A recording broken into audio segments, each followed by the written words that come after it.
From Hollywood, the Hollywood Radio Theatre.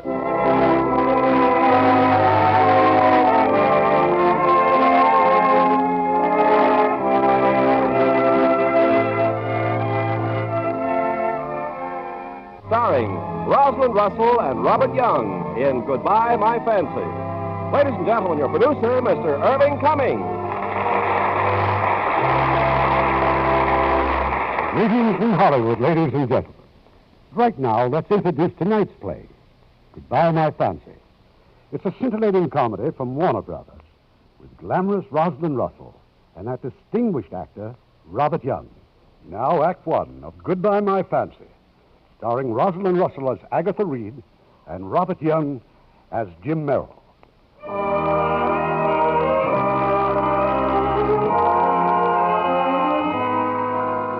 It's 1950.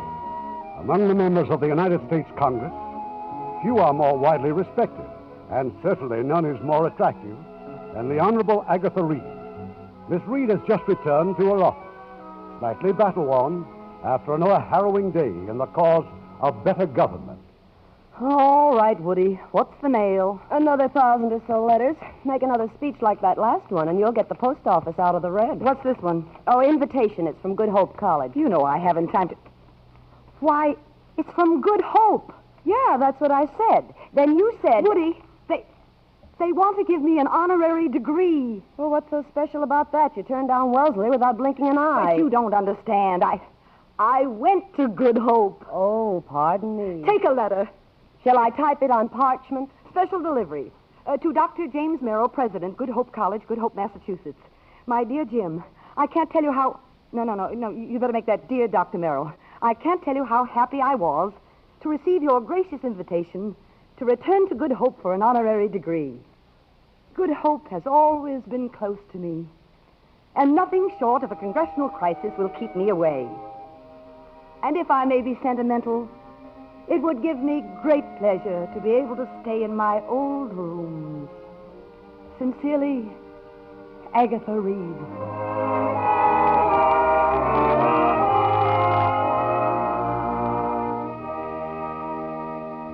Good morning, Mr. Griswold. Is he in? Dr. Merrill, in his office. I believe he's alone, Mr. Griswold. Perhaps I'd Never better... mind, I'm going in. Jim, I got to talk to you. Good. Well, sit down, won't you?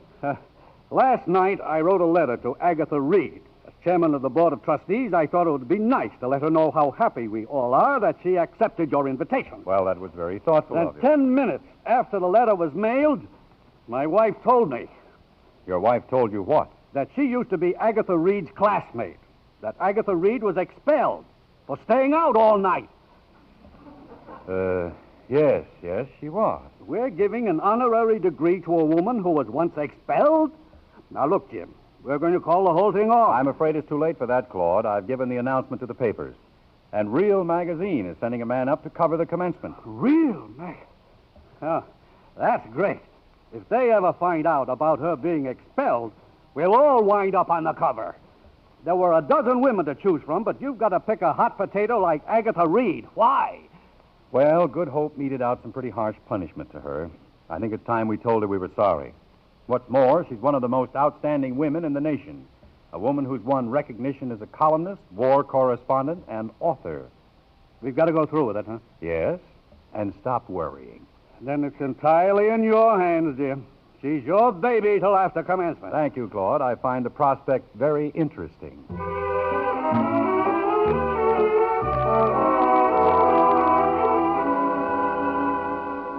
You may as well go on home, Woody. Our train doesn't leave until midnight. Oh, you can meet me at the station. What about my warm milk? Room service is sending it up. Maybe I should tell him to put it in a baby bottle. Meaning what? This trip back to the cradle, a crowded calendar, 2 important bills coming out of committee, election month. Only 4 months away, and we're off to braid a daisy chain at some college. Now, look, Woody. I am going to enjoy this weekend. I am going to be sentimental. I am going to cry. I am going to walk barefoot down memory lane with ivy entwined in my hair. And if you don't like it, you don't have to look. I'll bring my dark glasses. Do that. Oh, well, leave that door unlocked there for room service, will you? The door's open. Just put the milk on the table, please. Just milk today. No butter, eggs, yummy yogurt. Matt! That's right, Maggie. Real Magazine's favorite photographer and yours. Matt! You just said that. The usual greeting after 5 years is, well, this is a surprise. Oh, I'm sorry, but you caught me off guard. I didn't think that was possible. I see you haven't changed. No, neither have you. A little more dignified, perhaps. A little more, shall we say, refined. Just as attractive as ever. I thought you were in Europe. I got back this afternoon. I thought I'd find out about that date we had in Paris. When you didn't show up for 5 years, I began to wonder. Is it on or off? I'm sure you didn't come up here to dig all that up. Do you mind telling me why you didn't show up? Well, does it matter Of now? course it matters. When a woman runs out on a man, he ought to know why. Helps him the next time. I suppose it never occurred to you that I might have been in love with someone else. It occurred to me, but I rejected it. Really? Why? Because I've kept tabs on you, Aggie. And that hasn't been hard, not with a congresswoman. Congratulations, you're doing a great job. What about before I was a congresswoman? Well, those were my years. And the years before that? Oh? Well, why haven't you done something about the guy? Well, maybe I will. Now, do you mind, Matt? I'm in the midst of packing, and I want you to leave. Say, did you ever get those pictures I sent you from China? Oh, yes. Yes, I did. Uh-huh. Did you like the one of yourself? The one on the Orient Express nearing Paris. No, I didn't like it. Why not? Well, the one time you don't expect to be photographed is asleep in a train compartment. Besides, the occasion was exactly not the kind of thing I wanted recorded for posterity. That's funny. I thought it had the makings of one of the big moments in history. Come to think of it, you did, too. Matt, please. It was fun, but war has a way of making little moments seem big at the time. Very penetrating. May I quote you sometime? Well, I'm sorry if I said it badly, but it's true. We were a nice snapshot, but never a family portrait. Yeah, I get it. It's subtle, but I get it. Well, now, you've got to go. Now, I have to catch the New Yorker at midnight. The New Yorker? Yes, and I haven't packed a thing The for New Yorker. Here I've been holding you up with idle chit-chat, and all the time we're going to be traveling companions. You're going to be on that train? Happy coincidence, just like the good old Orient Express. Don't be ridiculous. Oh, I know what trains do to some people. So long, Aggie. I'll see you on the New Yorker. Western Union, please. This is Agatha Reed. Oh, yes, I want to send a straight wire to Dr. James Merrill, Good Hope College, Good Hope, Massachusetts. Oh, have you got that? Please don't have anyone meet me at train. Have decided to come by plane. Sign it, Agatha Reed. Thank you. Yes? Room service, Miss Reed. Oh, come in. Your warm milk, Miss Reed. I've changed my mind. Just bring a double brandy.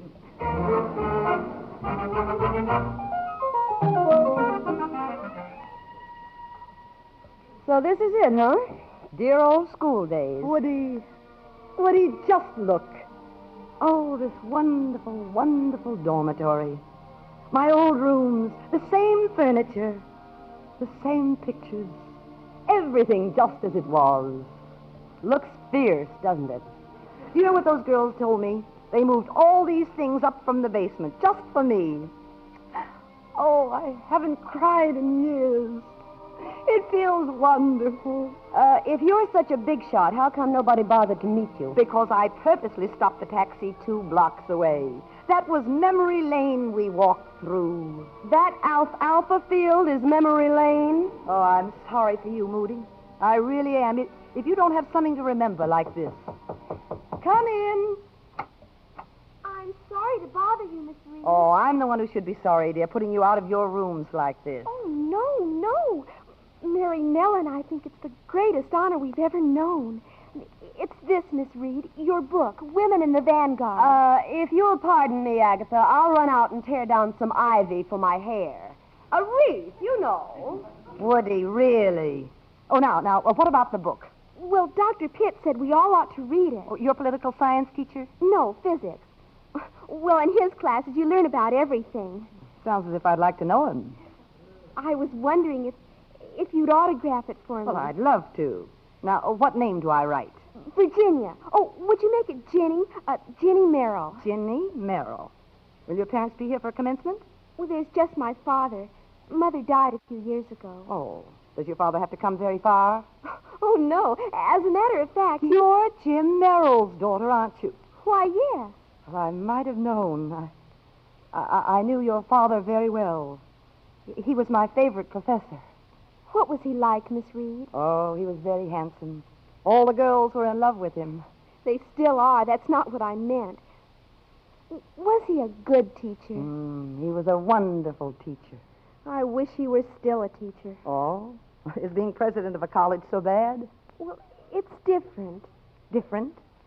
I'd better be going, Miss Reed. Is it all right if I tell my father you're here? I'm sure he must be anxious to see you. Well, perhaps I'd better walk over to his Oh, office. no. He'll want to call on you. And thanks again, Miss Reed. Excuse me. That's all right.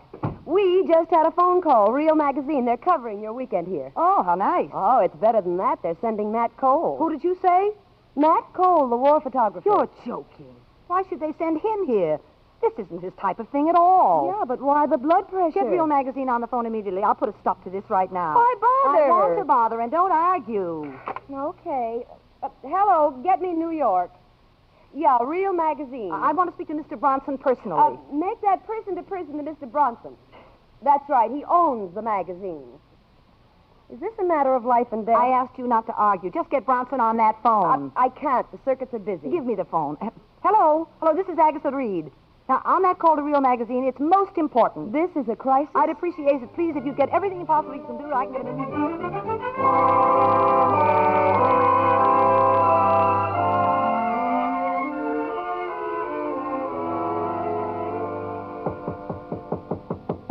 Come in.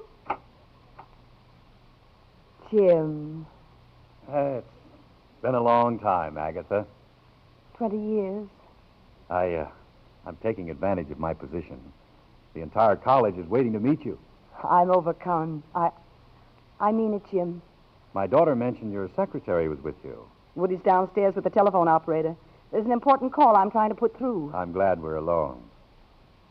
Well, you're looking very well, Agatha. Thank you, Jim. I suppose you realize you're in for quite a weekend. Yes, I've seen the agenda. We start in an hour with your official reception. I can turn my back if you'd like to escape. I wouldn't think of it. Vanity, I guess. I suppose everyone dreams of coming back for an honorary degree. That's a popular ambition, like wanting a mink coat. Yes. Or to be president. Yes. How does it feel? Well, it's never dull. The faces change so often. And with so much youth around, you actually get the feeling you're preserving your own. Well, your daughter should keep you young. She's a lovely child. No, that's wrong. She's not a child. What are we at that age, Jim? That wonderful, terrible in-between age. You've seen so many of us. Tell me about yourself, Agatha. Have you been happy? Well, I've been busy. Yes, I followed your career very closely. Well, in that case, I won't have to bring you up to date on the past 20 years. No, only the first year. I've never quite caught up with that first year. I've wondered what happened, why you just disappeared. It was very stupid of me to get caught climbing in my window at 5 a.m. I hope the girls are more expert now. I wouldn't know. I'm not up on the statistics. Oh, listen, Jim. It would have made no difference to the trustees that you were the man, that we were planning to be married. I would have been kicked out anyway. Only you would have been kicked out with me. I thought we decided to take that chance. I couldn't let you do it. They were already eyeing you for the presidency. Well, where did you go? My letters came back. When I phoned your home, they said they didn't know where you were. Yes, I made them promise.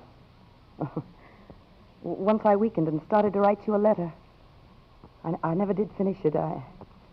And later on, I read about your marriage. Did Jenny tell you anything about her mother? No.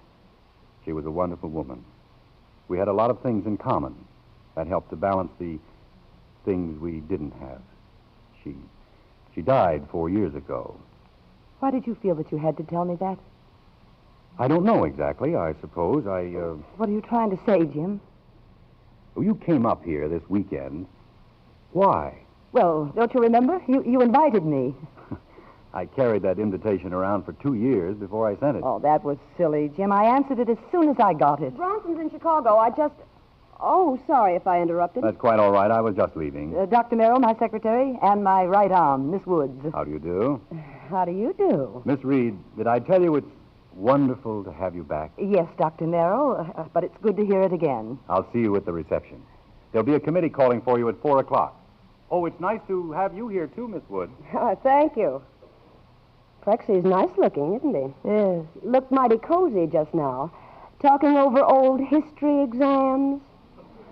You know what's wrong with you? You're so used to having your thumb in every Washington pie that you can't... Stop filibustering.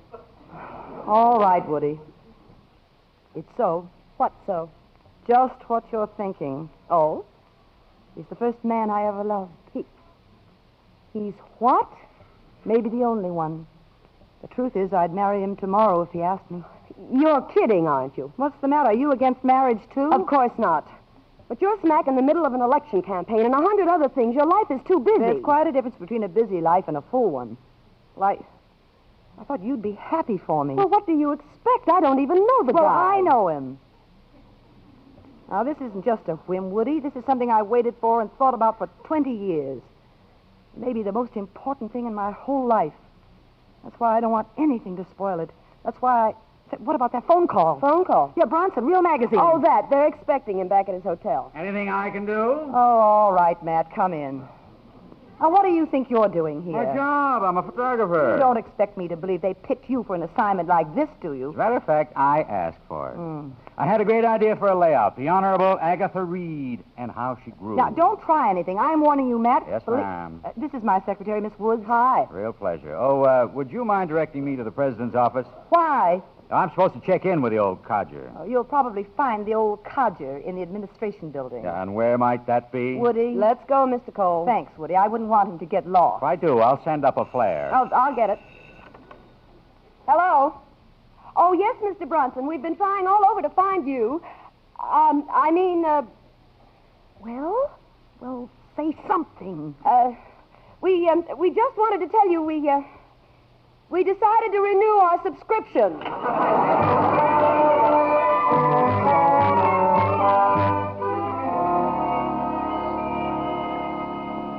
You can tell me something, Mr. Cole.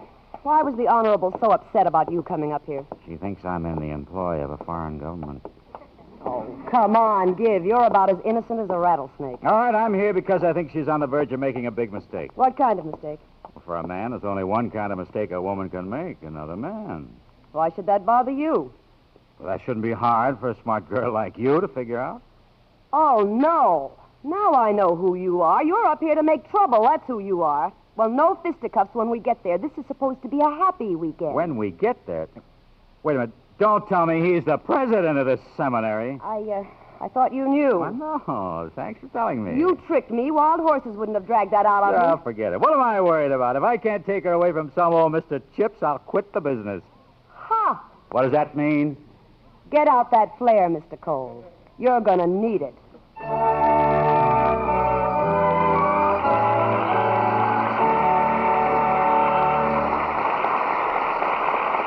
Act 2 of Goodbye, My Fancy in a moment. You know, I guess just about the most popular sport in the world, everywhere in the world, is fishing. You hear a lot of discussion among American sportsmen. Which is better, the dry fly or the wet fly? Still fishing or trolling? Lake, stream, or ocean? Everyone has his own ideas about this sport of fishing, and he goes after it in his own way. Well, that's true all over the world.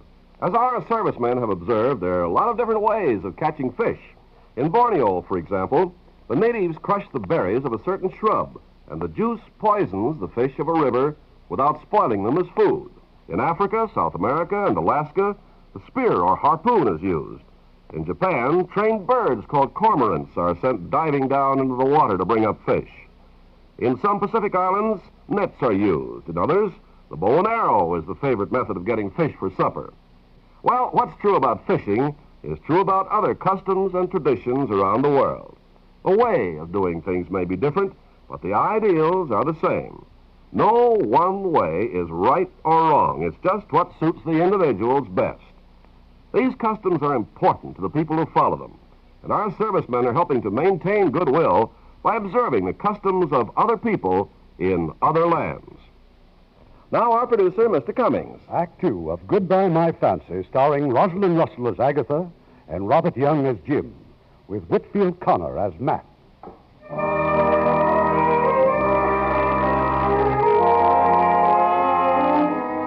The faculty reception in honor of Agatha Reed is in full progress.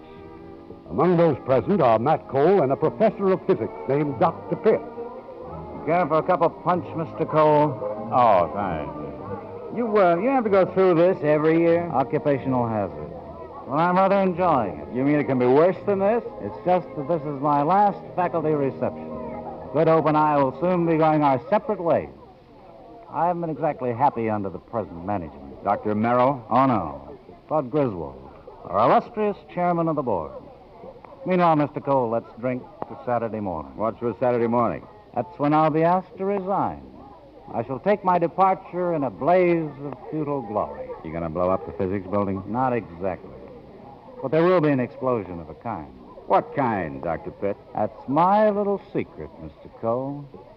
Punch not very stimulating, is it? You're wrong, Dr. Pitt. I feel a noticeable lift. As a matter of fact, Something wrong, Mr. Cole? It seems our guest of honor has disappeared. If I'm not mistaken, I saw Miss Reed and Dr. Merrill walk out there on the terrace just a moment ago. Well, now that should make a charming picture for the magazine. Excuse me, Dr. Pitt.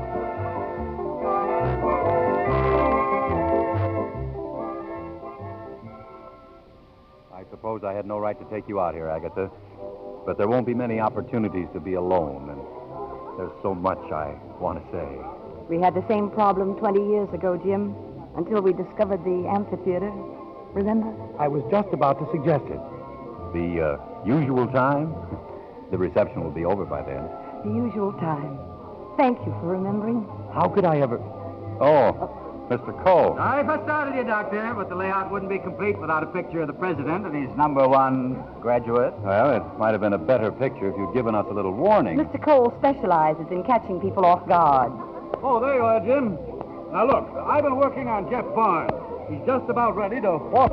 He's just about ready to walk. He's just about ready to walk. He's just about ready to walk over for the new library. I'll talk to him in the morning, Claude. Take my word for it and do it now. I'll be all right, Jim. Oh, Mr. Griswold, your wife was telling me that you just gave the college a projection room and motion picture equipment. I don't mind saying it cost me a young fortune.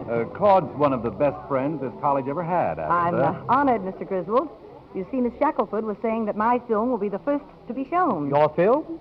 Oh, it's just something I assembled a couple of years ago to illustrate a lecture. Miss Shackelford thought it might interest some of the students. Sounds fine, Miss Reed, fine. Well, Jim? Yes, of course. We mustn't let Mr. Barnes cool off. Heavy odor of orange blossoms in the air. You haven't wasted a minute, have you, Matt? Merrill must be quite a guy to keep a woman like you on the hook for 20 years. Yes, he is. Quite a guy. Or else you must be getting tired. Oh, what does that mean? This overwhelming desire to return to the past. Girlhood memories, old rooms and dormitories, old furniture, old sweethearts, old hats. You've been on the war front for so long that a decent atmosphere is bound to seem a little incongruous. Who are you kidding, Aggie? Take a good look around. This is a lost world up here, and Merrill's the perfect president for it. That penetrating analysis of Jim Merrill is based on one, how do you do? Is it? You used to be a good reporter. Talk to some of the teachers. Dr. Pitt, for example. You might get an earful.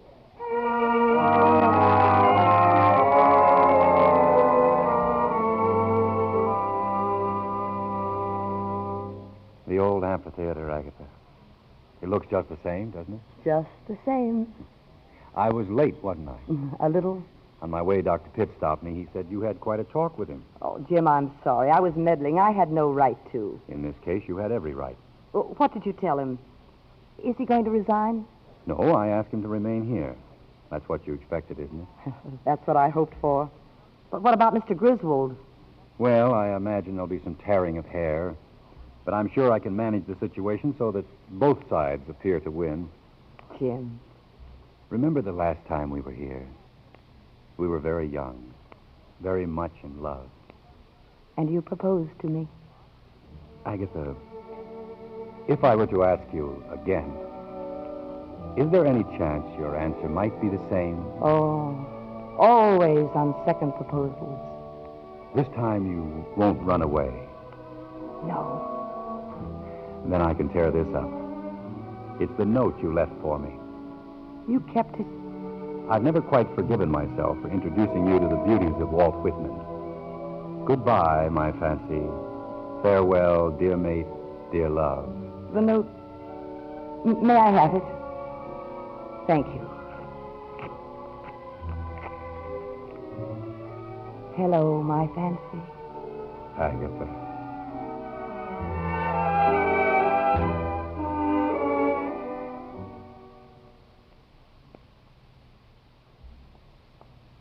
Aggie?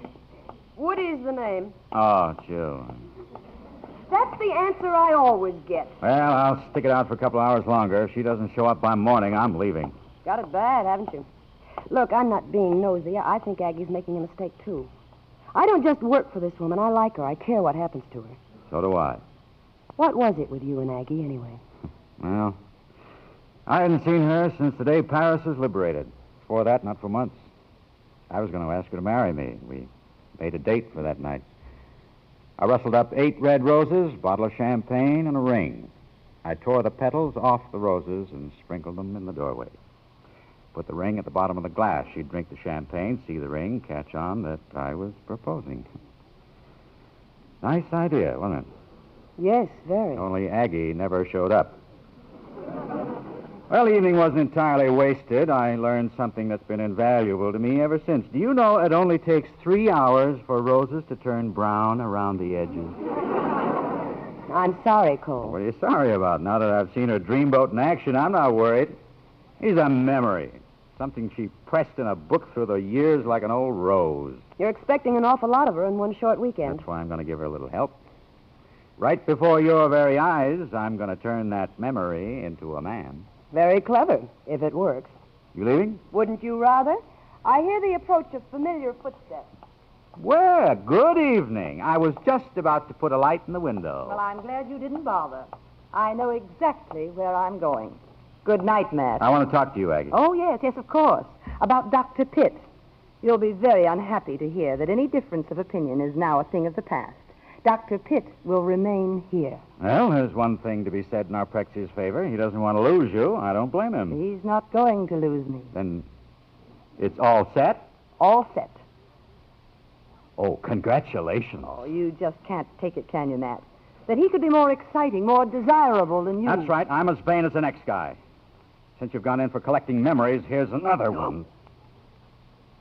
Sorry if I smeared your lipstick. Good night, Aggie.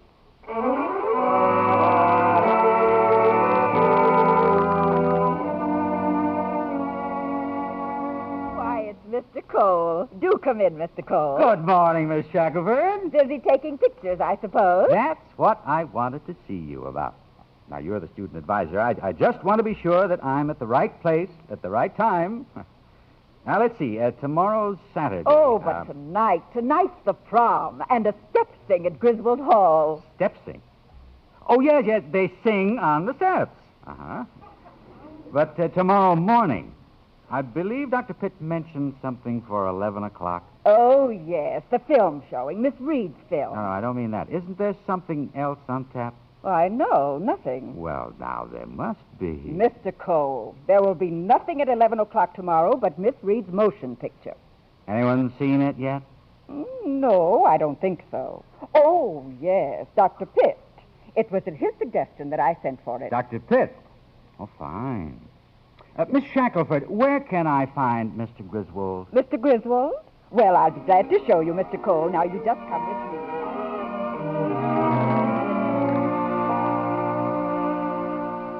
I would have stopped by sooner, Agatha, but something came up. I just wanted to remind you about the prom tonight. Jim, are you sure that's all? No, I just couldn't wait that long to see you. Did Griswold reach you? He phoned here some time ago. I've just come from his house. He asked about that film of mine. He seemed a little concerned. Well, yes, a little. I'm terribly sorry, darling, but I forgot to ask you anything about the picture. Do you think I'd have brought anything here unsuitable? Oh, Agatha, of course not. Jim, I've spent 5 years in Europe. I saw what happened in those countries where freedom was destroyed. That's what the film's about. Actual newsreel shots of some of the dreadful things that have happened in our time. How they burned the books, how they hanged the teachers by their feet because they dared to teach the truth. Do you think I want to see that happen here? I'm not questioning it at all. It's just that these are touchy times, so Claude feels we ought to have a look at it. It's a shame Mr. Cole had to bring it up. Cole? Well, yes. Claude said that Cole had stopped by to take a picture. He happened to mention the film to Claude. Well, what does he say about it? He praised it very highly. But when he said that Dr. Pitt had liked it, too, well, Claude got a little worried. It's funny. It's really funny. Oh, darling, believe me, we'll straighten it out. I don't need to see the picture. I know it's all right. Besides, there's something the matter with my eyes. Oh? I can't seem to see anything but you. About the prom, wait for me here, dear. I'll pick you up. Yes, Jim, of course.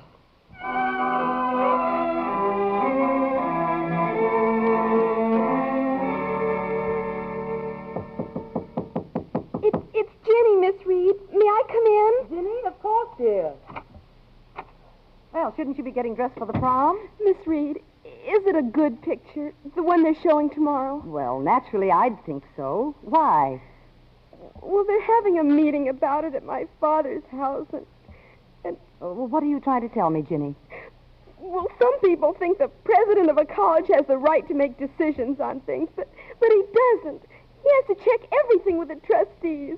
Whatever he may feel himself just doesn't matter. You mean they may not run the film? My father's done wonderful things for the school. 7 new buildings in 10 years. Isn't that something to be proud of? I'm so proud I could... Oh, no, it's all right, Ginny. It's all right. Oh, I'm so ashamed. My father's a coward, Miss Reed. He's so afraid of losing his job. He's lost everything he ever believed in. How do you know he isn't fighting them on this? Because he's forgotten how to fight. Oh, Miss Reed, you just don't understand. I want to tell you something, Ginny. Something I'm sure you don't know. I was expelled from this college. You were... what?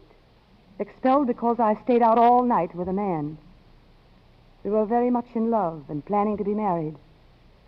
But I ran away so I wouldn't hurt his chances of becoming president. He had strength and integrity and courage. He still has. So let's not turn away from him now, just when he needs us most. Miss Reed. Oh, I should have known. Whenever he talked about you, he was different. And I never really gave him up. I just needed someone else to believe in him, too. Now you'd better go and get dressed for the prom. Oh, thank you, Miss Reed. Thank you.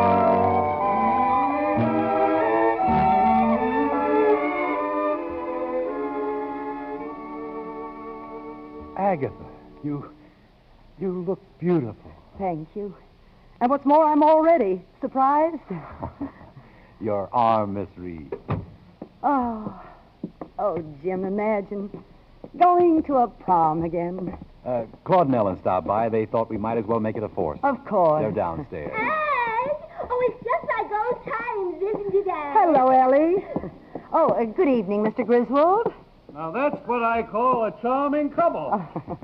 Ellie, you didn't forget my pills. My stomach's murdering me. Oh, I knew it. If you hadn't got so upset at the movie, you wouldn't have had to call the meeting and... Oh. That's too bad, Mr. Griswold.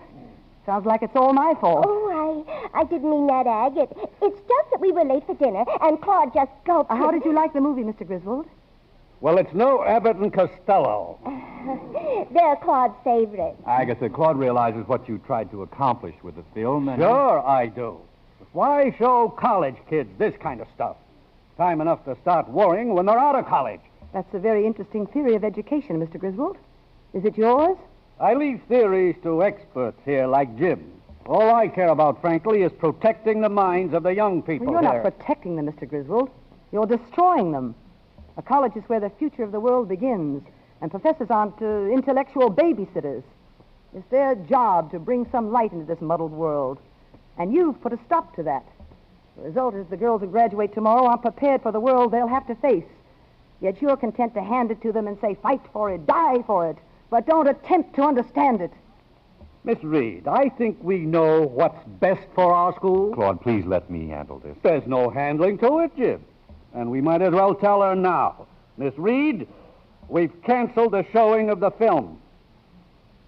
I see. And Dr. Merrill, did he agree? On vital issues, the president and the trustees always agree. Now, suppose we get over to the prom. Claude, you and Ellen go ahead. I'd like to speak to Miss Reed alone. Well, don't be too long. It wouldn't look well if you were late. Oh, dear. Forget it, Ellie. Now she knows just how we feel. And when Jim turns on the old charm... Oh, excuse me, have you seen Miss Reed? The man from the magazine, isn't it? That's right. Miss Reed's inside, but I don't think you'd better disturb her right now. Come along, Elliot. Thanks a lot. I'll just wait for her here. I know how you must feel, Agatha, but you must give me a chance to explain. Jim, did you see the film? Yes? Well, do you think it's wrong for your students to see it? Now, be honest with me.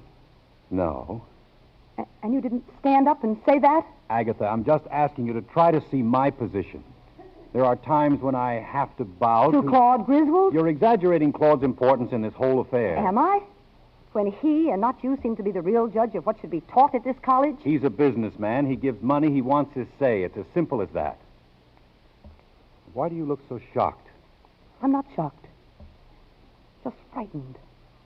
That you can stand here and say that and accept it. Good heavens, Agatha. I have to run this school. That means getting buildings, endowments. It's part of the job. Suppose I fought Griswold on this to a showdown. It would be an heroic gesture, and I'd be out of here tomorrow. Would you? You used to love a fight like that. Well, things are quite different now. I have Ginny to think about. Oh, there's no need to lie to me. I've talked to Ginny. And if you're not careful, you're going to lose her. I don't know how important that is to you, but I suspect it's very important. What have you been telling her? Oh, dreadful things, that you have courage, integrity. And I didn't just say it, Jim, I believe it. Stand up to Griswold, not for me, not even for Ginny, but for yourself. All right, Jim. I know when I'm beaten. I'm going to offer you a deal, a business deal. That's more in your line. What are you talking about? A few minutes ago, I assured your daughter that you'd run that film tomorrow. So I'm afraid you're going to do it, with or without Mr. Griswold's consent. Is this your idea of a joke? No. And in exchange for that small service, I'll give you my personal guarantee that the article in Real magazine won't even hint at the colorful events leading up to my expulsion from this seat of higher learning. I can't believe Why not? You see, Jim, I'm willing to take a chance on you. I know now that you're afraid. And with a man who's afraid, it's just a question of the lesser of two evils. Whether you risk being removed from here by running the film, or whether you accept the certainty of being removed after this story breaks. You'd really do a thing like that? Oh, you'll learn all kinds of tricks in my work. The most important one being never to play fair unless you respect the men you're dealing with. I'd never believe this could happen. Not after last night. Last night was 20 years ago. Listen. They're playing the alma mater. Very appropriate, isn't it? Look, how long, Jim? We'll be late for the prom.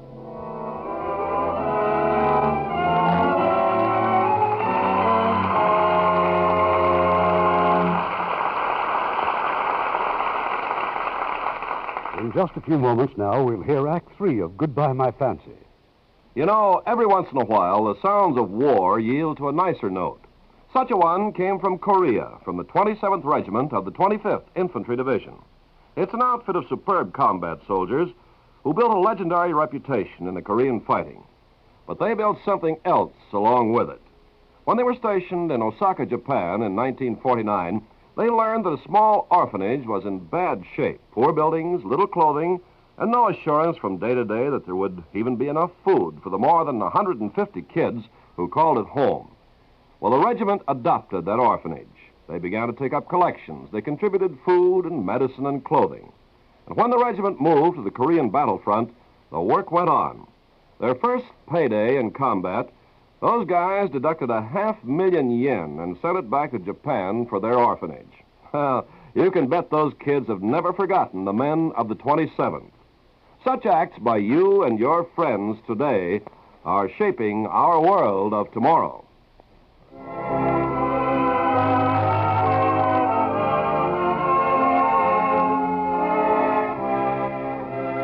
We pause now for station identification.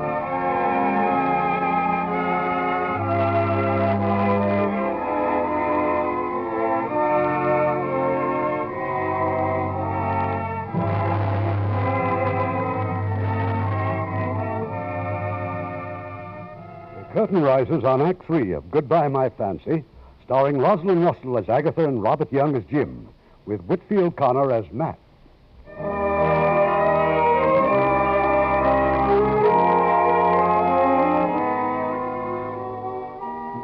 It's the following morning, and the motion picture theater at Good Hope College is rapidly filling with students and faculty. In front of the theater, Matt Cole has just walked over to the student advisor, Miss Shackelford. My, you look just radiant this morning, Miss Shackelford. Oh, why, Mr. Cole. So you're showing the movie, huh? Sort of a flexible program you run up here, isn't it? It's completely beyond me. Last night, Dr. Merrill tells me to cancel the film, and this morning he says to go ahead. Dr. Merrill ordered the film shown. Well, it's not my responsibility. Oh, I'll certainly be glad when this weekend's over. Hi. No, you all alone, Woody? Isn't the honorary going to show up? Film's about to begin. Now listen, out of focus. Merrill came through, didn't he? They're running her picture, aren't they? You know what that does to your chances? Oh, well. Then what are you so happy about? Oh, I'm not happy. I'm sad. You got to be philosophical about it. You got to take the bad with the good. See, you're up, you're down. You're punch drunk. Coming in? No, I've seen the picture. I think I'll take one last happy look at Good Hope. I might run into an old friend.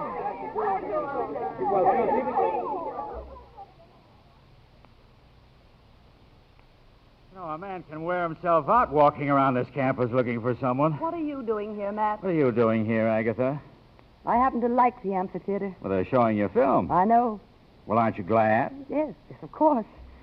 Well, it seems I was wrong about Merrill. Fine, but there's no need to carry on about... Crow? Oh, no, I don't mind. I don't have any pride where you're concerned, Aggie. You ought to know that. We've been all through this, Matt. You've got nothing to say to me. It's all been said. Yeah, well, I'm stupid. I got to have it spelled out. He's a great guy. He's everything you ever hoped for, dreamed about all these years. And you're going to marry him? Is that it? I don't want to talk about it. Okay, I'll go down and congratulate Dr. Merrill. Matt. No, you couldn't face that, could you? As you know, it's a lie. You threw away 6 years we could have had together. 6 wonderful, beautiful years, all because of a lie, but you haven't got honesty enough to admit it. To me or to yourself. Gotta hang on to your precious ego. Well, you can have it, sister. I'm a big boy now. I got bigger and better things to do. And don't worry, I'll stay away from Merrill.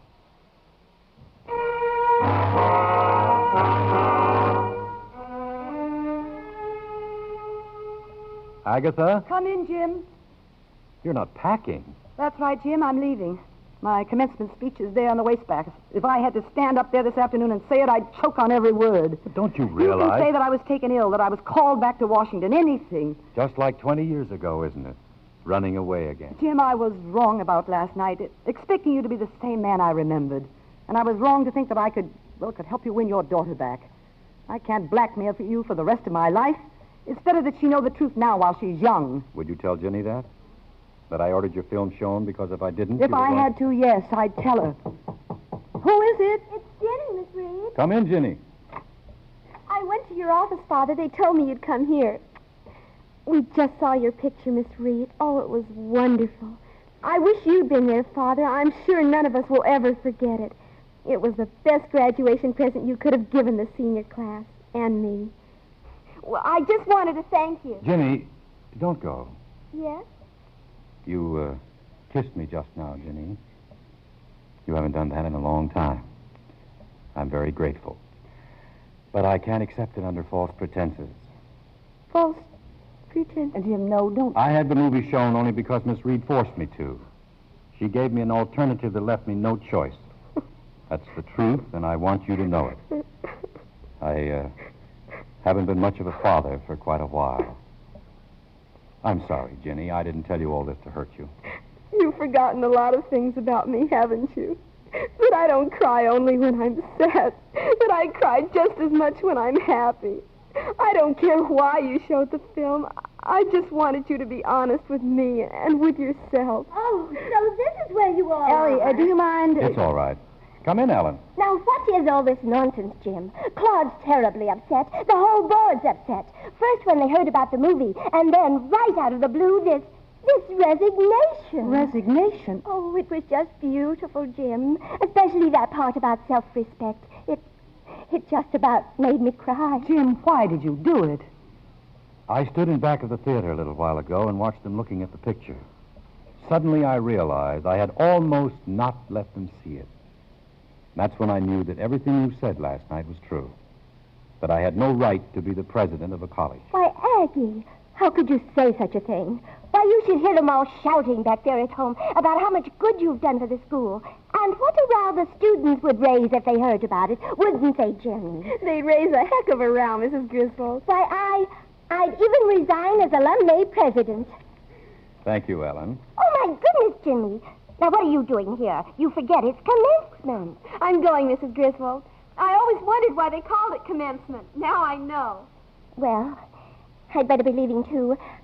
I just wanted to ask you to reconsider, Jim. Oh, you won't mention this to Claude, will you? He'll like thinking it was his own idea. It's very important to a man like Claude, you know, to think everything's his own idea. I'm afraid I've been underestimating you, Ellen. You forget. I was once a student in your history class, too. See you later, Aggie. I'm overwhelmed, Jim. I never expected this. We're even, neither did I. Will you reconsider? I think it's very important to Good Hope that you stay on. When I came in here, I wanted to tell you again how much I love you.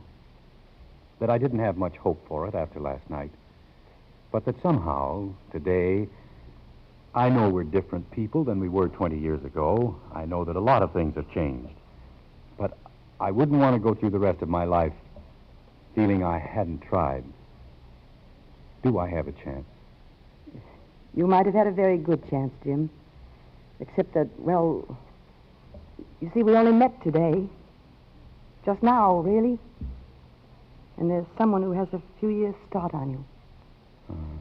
He's lucky. Thank you. You will stay, won't you, for commencement, I mean? Yes. Yes, I'll stay. Thank you, Agatha. Well, hello. Hello. I mean, Agatha. Oh, where have you been? Where have I been? Where have you been? Straightening out my life.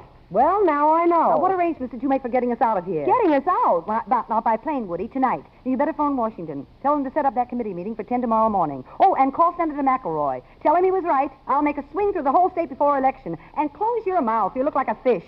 Well, I thought you and Merrill... Now, get on that phone. I've got to go change my shoes. Hello, this is Miss Woods. Would you get me the airport, please? All right, Woody, where's the Honorable? Oh, look, Cole, would you mind telling me something? What's going on? All right, I'll hold on. Merrill runs the film. You're philosophical, and she straightens out her life. I don't get it. You will. Oh, Woody, my black shoes. Where on earth did you put... Well, I thought you were on your way to bigger and better things. I've got some news for Hello? you. Leave us alone, Woody. But I just said got- leave us alone. Oh, I'll call you later. You're not going to do it, Aggie. You're not going to marry him. Oh, really? Now, look, I'm not asking you to fall into my arms. I wouldn't even catch you if you did. One thing I found out this weekend, I don't like women. Well, then why all the bother? Because I'm neat. I straighten pictures. I put the tops on toothpaste tubes. I don't like unfinished things lying around. Now, you're not going to go through with this and throw away your life. Aren't you being a little overconfident? I don't think so. I'm offering you a deal, a business deal. And in exchange for such a small service, I'm giving you my personal guarantee that the article in Real magazine won't even hint at the colorful events leading up to your expulsion from this seat of higher learning. Why, you... See pictures on opposite page. Oh, you're an eavesdropper, too, among all your other accomplishments. You'll learn a lot of cute tricks in my work, too. Well, it seems I have no choice, have I? Woody! Yes, ma'am. There's been a change of plans, Woody. We're leaving Good Hope tonight. Huh? You better phone Washington.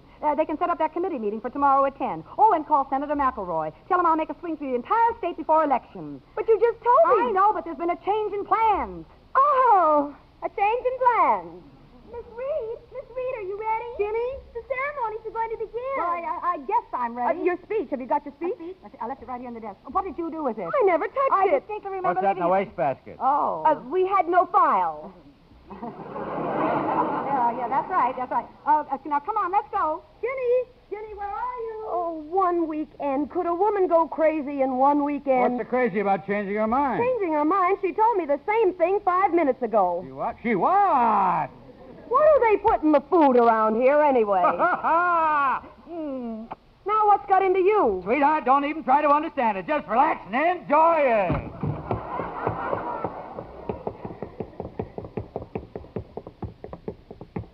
What kept you? Oh, Matt, you were right. We have missed 6 wonderful years. I've been so blind. Now, why on earth didn't you make me see? Why didn't I? You politician, you.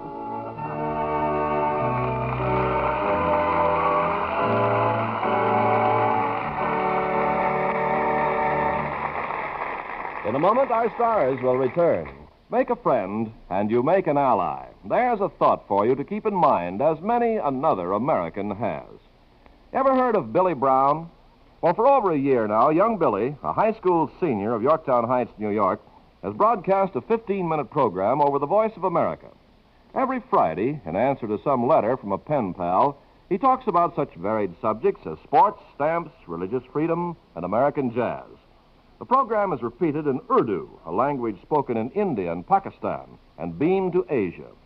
In 1 month, Billy answered 627 letters from 35 countries. When one pen pal asked about student government in American high schools, Billy tape-recorded a 5-minute student meeting in his school.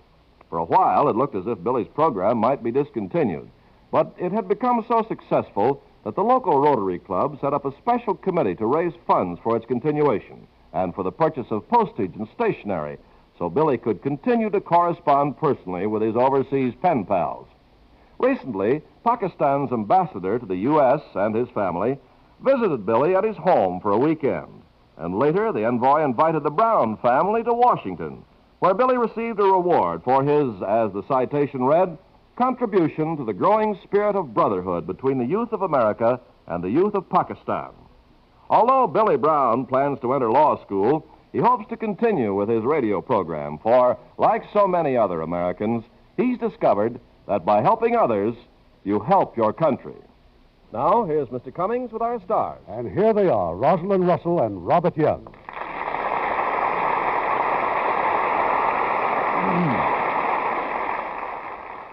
Now, Irving, tell us about your plans. One of the most beautiful love stories of all time. The world-famous novel by Emily Bronte, which Samuel Goldwyn turned into an artistic triumph as a great motion picture, Wuthering Heights. And we are proud to announce that lovely Merrill Oberon will recreate a well-remembered portrayal of Kathy. Well, that will certainly get you off to a great start. Good night. Good night. Good night. Heard in our cast tonight were Joan Banks as Woody, Norma Jean Nilsson as Ginny, Herb Butterfield as Mr. Griswold, Fred Mackay as Dr. Pitt, Pauline Drake as Ellen, Gail Bonney as Miss Shackelford, and Eddie Marr.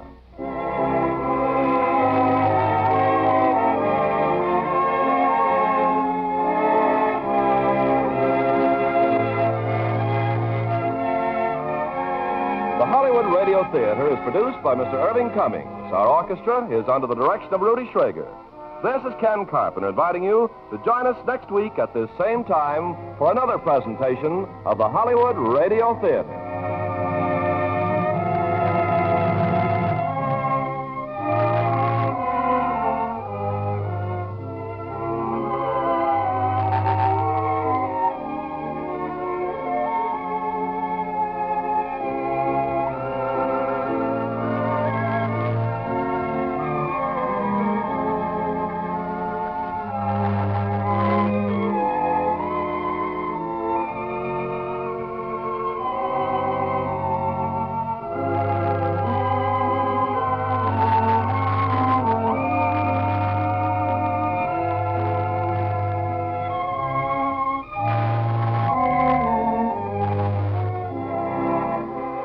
Hollywood Radio Theatre is a presentation of the United States Armed Forces Radio and Television Service.